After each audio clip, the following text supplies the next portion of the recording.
With us today is Bob Oechsler, and Bob has a long and varied past in the field of ufology, everything from being a private researcher to being a director with MUFON. Bob has been out of the active field of ufology here for the last several years, but we're very pleased to bring Bob back today. And we are going to go through and discuss with Bob his background, his encounters, and the information that he has, people he has met, and so forth. So, Bob, we welcome you. Thank you, Chris. Delighted to have an opportunity after so many years, essentially away from active involvement in the field, to come back and, in essence, reflect on what I learned over several decades of involvement in research and investigation. Great. And what was your background before you got into UFOs, unless, of course, UFOs was of interest to you when you were a kid?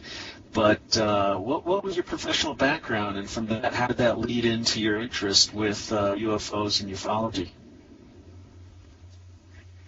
That's a difficult one, actually, to even begin to start with. I really was totally unfamiliar with UFOs growing up, and just to kind of encapsulate a time frame for everyone, I graduated from high school back in the late 60s, 1967, and had participated in the Vietnam War. My father was a chief senior pilot in the Air Force, and I remember running across something about UFOs once and asking him, and he basically shut me out. Had absolutely no interest in speaking about it at all. Not that, and he wouldn't even convey whether or not he had any kind of belief in it or whether he had any unusual encounters in all of his tenure in the Air Force, which I thought was rather strange. It kind of left a little thought in the back of my mind that maybe there really was something going on, but it wasn't worthy of discussion, perhaps. And so I pretty well set it aside. In the mid-'70s, I started working with NASA. My area of expertise had developed into the field of robotics, and that would evolve into developing a robotics firm that was actually a collective of some 8 companies that I put together in a consortium to develop some. I was actually the first person, according to the U.S. Chamber of Commerce, to take advanced robotic concepts out of the factory and mobilize it in a variety of forms, including developing the first digital system for remote controlling airborne systems, and also applied that to ground systems and watercraft as well. But that fairly early on in the development process, once we were able to prove the technology, got absconded by the U.S. military for obvious military applications for some of it. But nonetheless, that was my reigning area of expertise. I got to work with a Canadian firm that developed the robotic arm for the shuttle program in its early infant stages, and so I had a technology background that when 1980 rolled around, that's when I tripped over an organization in Washington, D.C. that was actively involved in UFO research. And some of the members of that group, called the Fund for UFO Research, or FUFOR, I guess for short, involved people like Dr. Bruce Maccabee, who I later became good friends with over the years and still maintain contact with to this day, and got involved subsequently in a tremendous amount of research in a number of cases over the succeeding decades from 1980 forward. And, of course, what really interested me was the fact that here we had people who had scientific backgrounds, diverse backgrounds in all kinds of professions, that were expressing a serious interest in the phenomenon of UFOs. And that certainly got me to thinking that maybe there really was something to this whole field. I mean, anytime you heard anything on the news, it was all, shock and ridicule and smirking and Billy Bob with a six-pack of beer saw some strange lights in the night sky, that sort of thing. And that got me thinking about what's going on here. Why are people having somebody who comes along and expresses an interest or sees something unusual and is looking for an answer, why are these people suddenly ridiculed in the press? And that just didn't make sense to me. So I kind of, that really was the point that got me totally suckered into taking a much, much closer look at what might be going on with UFOs. So that's at least a start. Now I'll throw it back to you, Chris. Let's see where we want to go from here. Sure. Well, was there something that you saw or something that triggered, as you said, you kind of stumbled across the group in Maryland there that included a well-known individual to all of us here, Bruce Maccabee. Was there something that you saw at NASA or information that you were hearing along the way, kind of the whispers in the hall type thing, where there was any conversation going on concerning UFOs that were seen or experiences that, whether it was astronauts that were having or engineers were seeing in the data that they were collecting? Well, I suppose if I reflect back to the late 60s and our grand push from President Kennedy to go to the moon, really that was kind of the first glimpse that we had of a space program. I mean, I do remember back earlier when Sputnik, so I did get to see Sputnik go flying over, which was the first time that we'd actually technologically send something up into space, we meaning mankind. And so that was intriguing, but it never occurred to me during any of those times that there might be something along the lines of what would be considered non-human existence and technologies. In 1980 or thereabouts, I ran across a flyer for a conference on UFOs, which is how I had discovered the Fund for UFO Research. And that was really what got me thinking. I had no personal involvement. I hadn't seen anything that I would consider to be unusual in terms of UFOs, so I really had no personal stake in it any which way until that time. But as I got involved in some of the meetings and that I attended and went to the conference that the Fund for UFO Research had put together, I began to realize that there were a lot of people who, throughout history, at least the previous 40 years or so of history at that time, who had made some pretty wild claims, including things of personal involvement with, I guess you would describe as an alien species, an entirely different type of humanoid with apart from human beings, which I had no proof.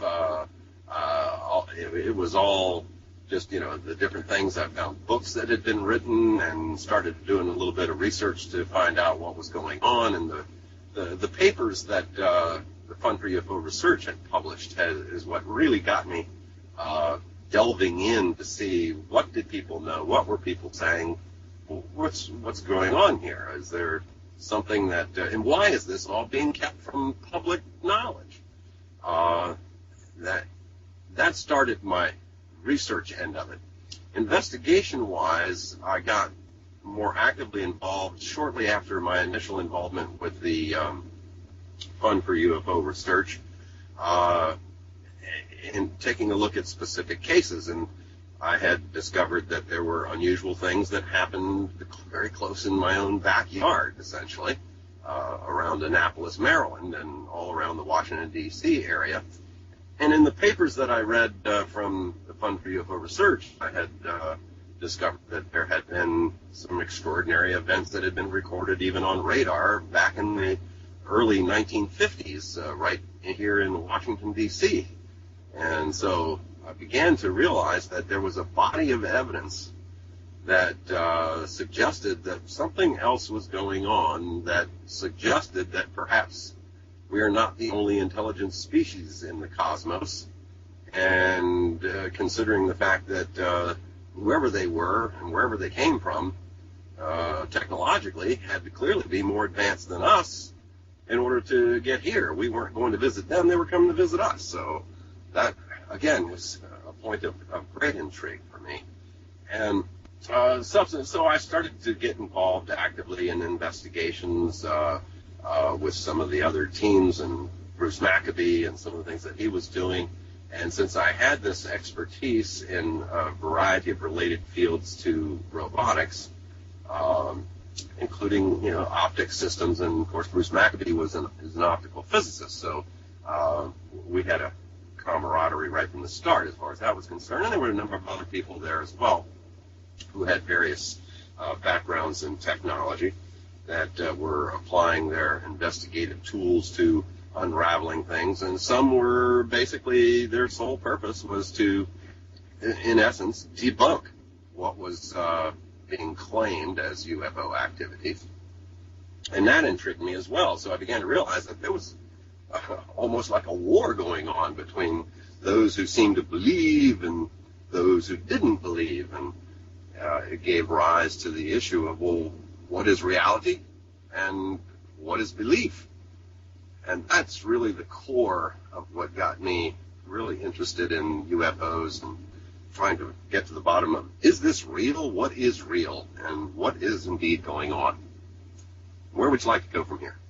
Sure. Well, I can see how that connection would be for you, being heavily involved in engineering and robotics, and you're looking at something that appears to be so superior to anything that you've seen or worked with. I guess from the group of people that you're working with there, then I believe at that point in time, Maccabee had personal experiences in terms of sightings and data provided to him. Had you had any personal experiences by this point in time, or is that yet to come? I probably have to say I did not have any genuine personal experience that I would describe as interesting. And certainly nothing in the way of what anybody might describe as a visitation of sorts. And the work that I had done through NASA, while much of it was relatively classified at the time, certainly didn't give rise to any indications that I was that I had had any personal experience. It probably wasn't really until I started getting involved in more extraordinary cases.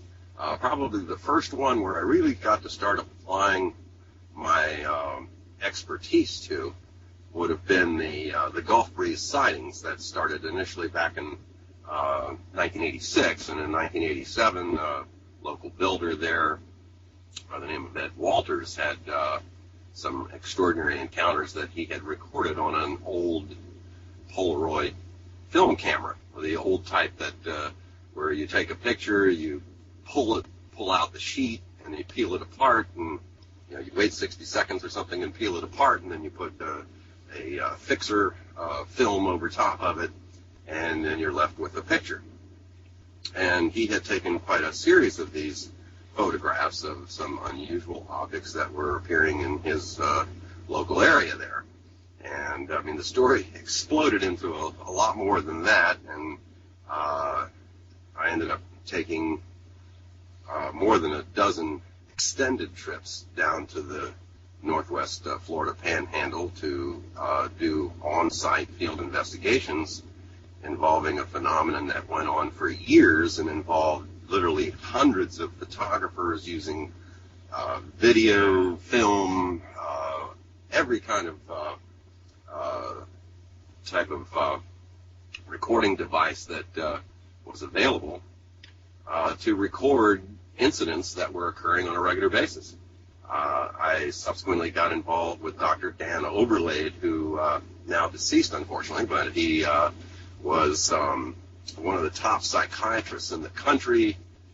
He was the president of the Psychiatric Association out of San Francisco, and lived there in this little town of Gulf Breeze, and had 24 families that were patients. We tend to call them cases, I guess, but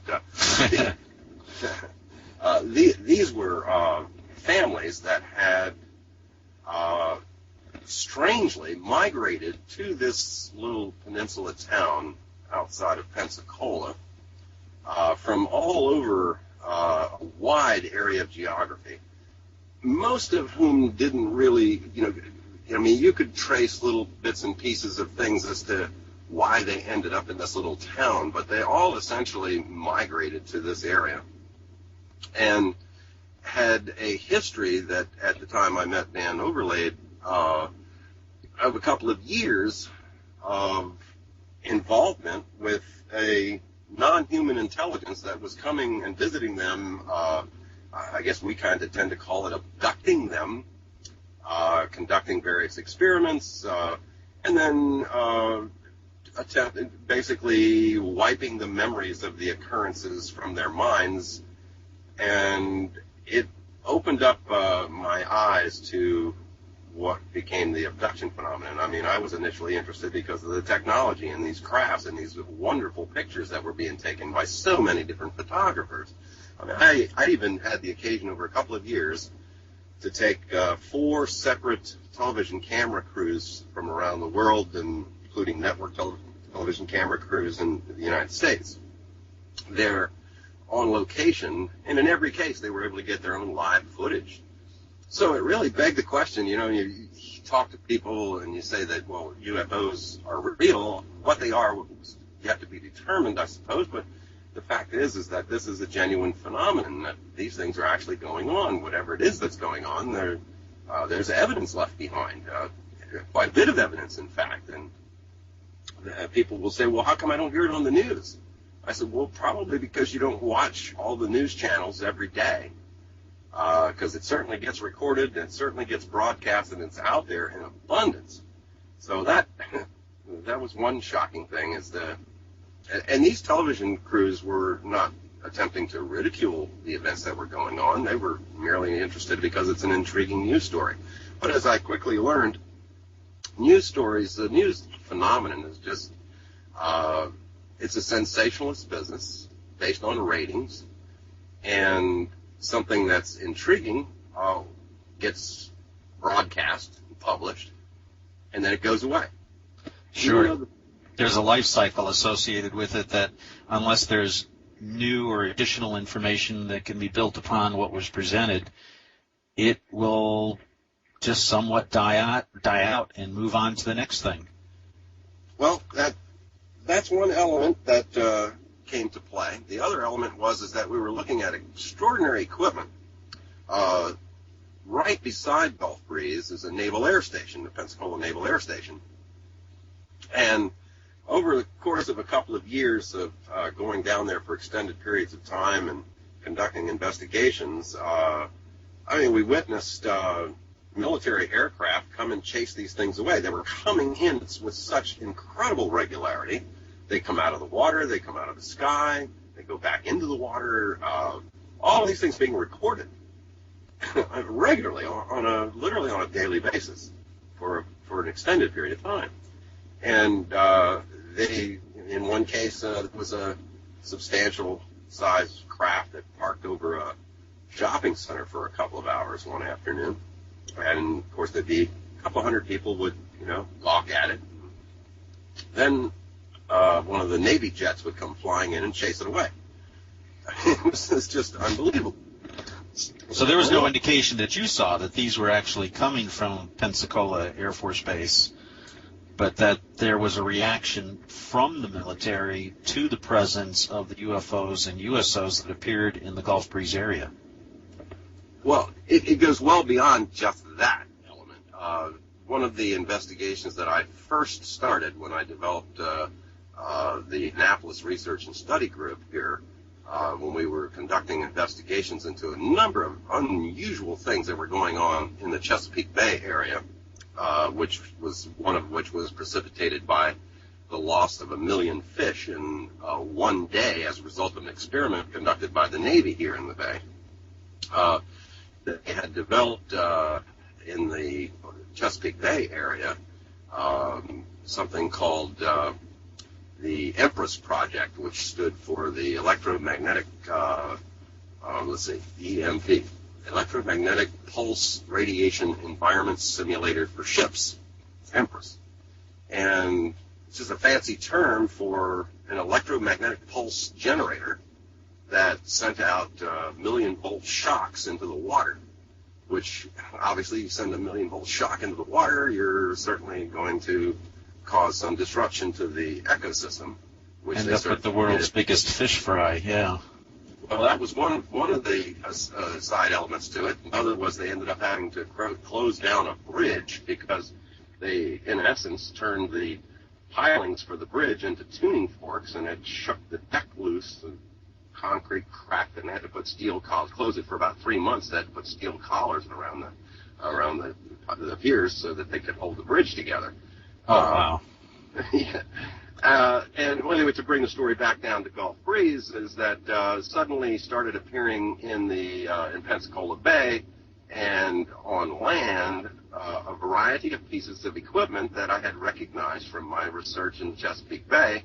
They had these electromagnetic pulse generator systems set up down there. Okay, now what's going on? And began to think that, are we looking at a war going on here? I wasn't sure exactly what was going on. Who had set up the systems in Gulf Breeze? To the best of my knowledge, it was all run by the Navy. But the Army was involved as well, as we would later see when we saw some of their trucks and equipment there. They had tremendous eavesdropping equipment, portable eavesdropping equipment that was brought in on trucks and elevated on towers, all looking around into the water. So clearly there was a defensive posture that was being exhibited by the military in and around the area. And keep in mind, this was going, we're having, I guess you'd have to call them UFO, just because of the fact that they are unidentified flying objects that were appearing on a daily basis, and in numbers, too. It wasn't just like one craft. I mean, frequently there would be, like 5 of them that would come in. And this was all being recorded on film and video, and Dr. Maccabee and I had set up camp down there one summer for an extended period of time with all kinds of equipment.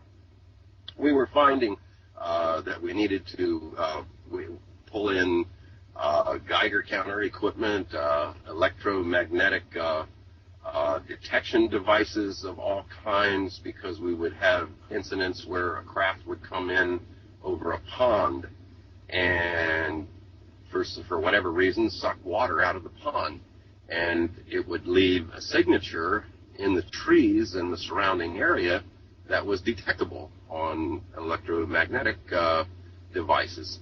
So, from a technology standpoint, it was absolutely fascinating an environment to be. It was a laboratory that was active and ongoing. So that really got the attention of everyone. Sure. Just a quick question here for you. Was your interest in research that you were conducting at this point in time just personally based, or had you joined MUFON at this point in time?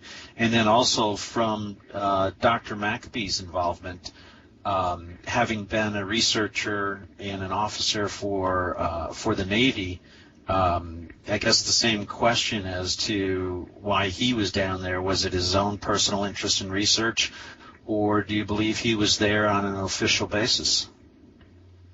Well, our involvement began when Ed Walters had found, local MUFON had found Ed Walters in these pictures that he was taking. And Ed wanted to have a top photo analyst take a look at the pictures for him. And that's how Maccabee got involved. And I had been involved in the Fund for UFO Research, as I mentioned, prior to my involvement in MUFON, but closely after involvement in the Fund for UFO Research, I did in fact get involved with MUFON and studied their investigators' manuals and learned all about the organization and what they were attempting to do. And so I certainly subscribed to that effort as well. And when Maccabee brought the pictures that Ed had taken to the Fund for UFO Research, and we started to analyze them, I was intrigued because there was one of the individuals thought they were fake. And he was, explaining why he thought they were fake. Now, keep in mind, these are Polaroid pictures that were taken initially. And then, sure. And then a videotape. Ed also shot a videotape right in his backyard of a craft that was flying right behind the high school. Now, clearly, I mean, and this is a pretty clear video. The object in the video flying around, and it wasn't like streaking out of sight. This was hovering and just motion. The motion was just kind of floating around in the field behind his house, behind the high school there. Right. And this is prior to any national exposure to what was happening in Gulf Breeze, correct? Yes, definitely. Oh, yeah. Well ahead of all of these. Well before that. Yep. Yeah. And so I remembered that these pictures were taken with a Polaroid camera, and I was familiar with that particular camera. And so I knew that the rollers caused certain aberrations in the film, especially if the film was aged. And as it turns out, Ed was a rather thrifty individual, so he thought nothing of buying exposed film. You see, as a custom builder, he kept this portable Polaroid camera with him all the time, simply because he took pictures in the progress. He had a lot of different subcontractors that were involved in these houses he was building, and he would go in and take pictures after they had finished and before the next crew came in to do theirs, so that if somebody messed something up, he could attribute liability and get the proper parties to come and fix what was messed up. This was the sole reason he kept the camera in his truck all the time. And as fortune would have it, because of that, he was able to get pictures of these objects that were flying around. Little did he know at the time that the reason they were flying around so close that he could take pictures of them is that he was one of their subjects of interest, which is another story altogether, which blossomed later in the investigation. And of course, when I found out with Dan, I met Dan Overlaid because he had become one of Dan Overlaid's patients or subjects, clients, or something to that effect. So that sort of brought that element of it together. But my interest was in, these pictures were the best I had seen of any UFO case that up to that point that I had really reviewed. Now, there were a lot of old pictures, black and white pictures that were taken way back decades before this that were very, very impressive, but for all intent and purposes could perhaps easily be explained as somebody having, throwing a hubcap in the air or something and getting a picture or whatever, something like that. Right. So I mean, although they might be impressive, they could also easily be dismissed, perhaps. Whereas these were very difficult to dismiss because, one, there was a tremendous abundance of pictures. They were not always the same craft, and frequently there were multiple craft involved, and there were other people seeing them, and as it would quickly surface, other photographers were taking pictures as well, giving them to the local newspaper, dropping them off in a Dropbox, not wanting to get involved and caught up in any kind of publicity. And, it was becoming, by the day, a more intriguing case, and it certainly did. I mean, I spent quite a number of years involved in the case, and the Polaroid pictures, and I go back to the Fund for UFO Research, where there were skeptics regarding the initial pictures. I got actively involved in this element of the investigation simply because I was intrigued with Polaroid photography, of which I had some experience with and was fairly familiar. I actually went to Atlanta and visited the Polaroid Corporation to study how the emulsion was applied to development of these pictures, how the film itself was made. And I became very intrigued about a number of elements and created a process which we called a light blasting technique in order to create an analysis. And I took each one of Ed's original photographs and put them on a drum and exposed them to 5,000 Kelvin light bulbs and rephotographed with a 35 millimeter camera at every f-stop. So we had a full range of density exposures. So you can look at these things, you could fine tune it down where virtually all of the light disappears into the picture except the first source of light. The emulsion on these Polaroid film pictures was made in layers. And as a result, when light is exposed to the film, it sort of like burns down through the various layers of the emulsion in order to give you the image. And what's so intriguing about this is that it's not very easy to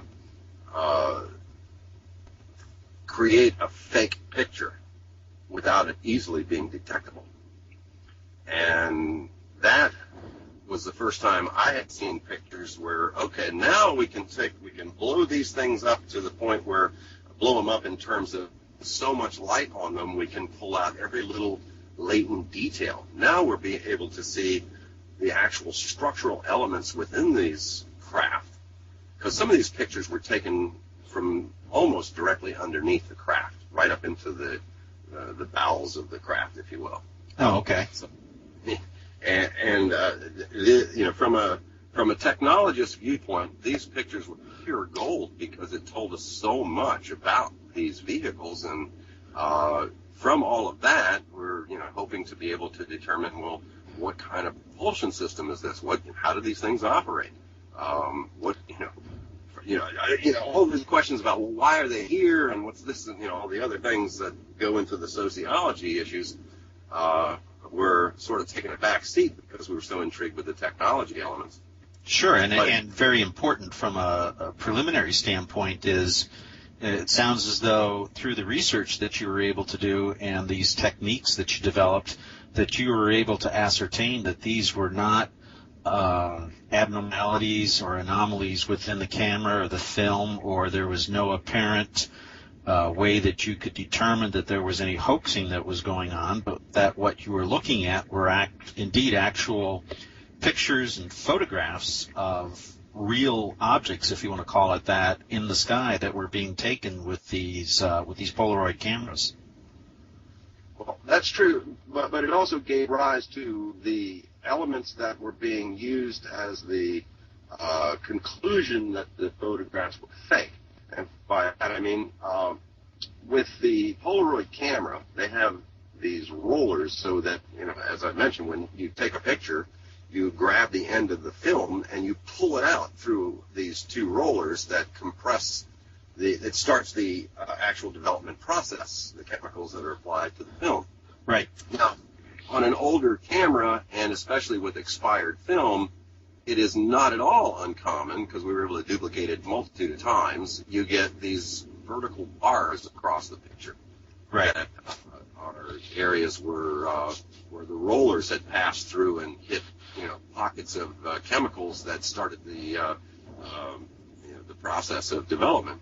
And so the vertical bars that they were using as an excuse to say, well, what they've done is they've faded out the bars, that these were just posts that the crafts were perched on, and it was a double exposure.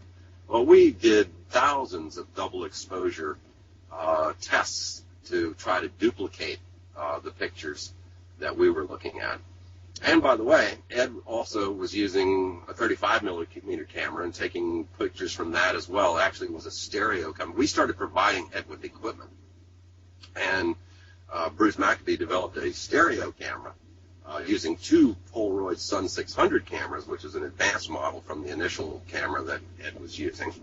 And he got pictures with everything we ever provided him. We would seal cameras up with wax, with a seal on them, so that if they had been opened by anyone, the evidence was there. We took every possible precaution we could dream of to try to eliminate the potentiality for faking a picture. And the case became extraordinarily complex over a long period of time. One of the things that came out of it that to this day leaves many scratching their heads, including myself, was that on one event, Ed actually got abducted while he was taking pictures. I say abducted, meaning a craft came in, he's taking pictures, a blue beam comes out of the craft and starts depositing these little short creatures onto the beach. And they basically were all coming around, closing in around Ed to take him aboard the craft.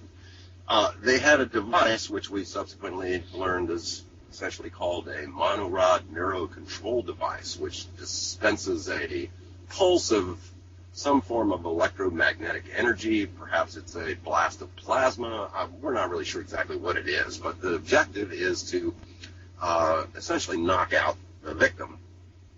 And they call it, the victims themselves call it a whiteout as opposed to a blackout, because what happens is all of a sudden everything goes white and then they go unconscious. Ed got pulse with the thing, but purely by accident, his tongue was caught between his teeth and activated a pain sensor. If you ever bit your tongue, you know exactly what I'm talking about, and certainly everybody has. And the activation of this pain sensor overrode the monorod neurocontrol device, and Ed was still conscious. He grabs one of these creatures around the neck and subsequently was able to get some biological debris under his fingernails, which we were then able to retrieve and ship off to a laboratory at the University of South Carolina to do mitochondrial DNA analysis. The results that came back were surprising to everyone. It didn't take a scientist to conclude that it was organic material.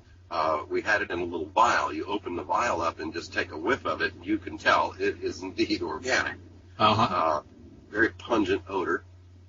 The material turned out to be something that, to my knowledge, science had not encountered before, which was a silica-based organism as opposed to a carbon-based. Very, very intriguing. Wow. Later, through the investigation, we learned that these little creatures that were coming down here were, in fact, synthetic biological androids.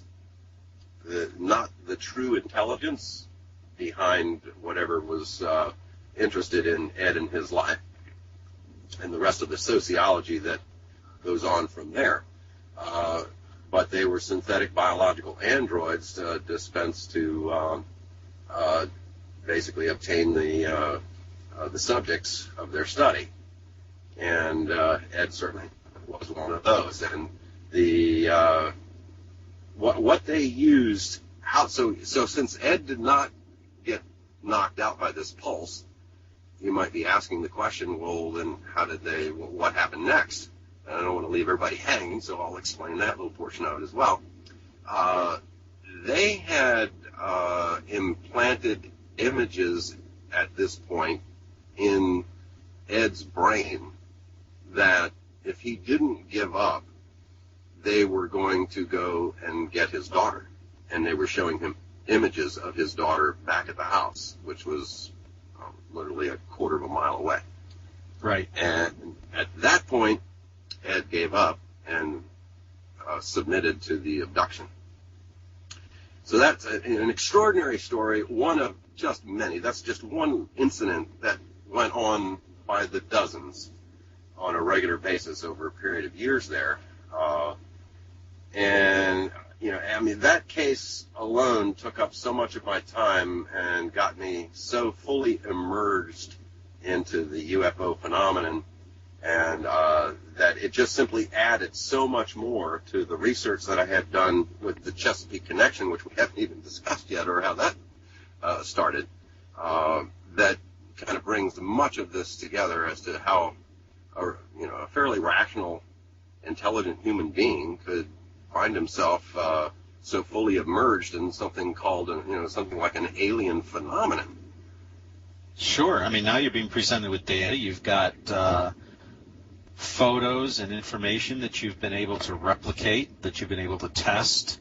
You've been able to speak to the individuals, and all of the information that's coming your way, or at least most of it coming your way, seems to be corroborative and supportive of what others are seeing. Especially, I love the stereo cameras that Dr. Maccabee put together, or this information and testing that you were able to do with the material that came out from under the fingernails of Ed and taken to test in South Carolina there.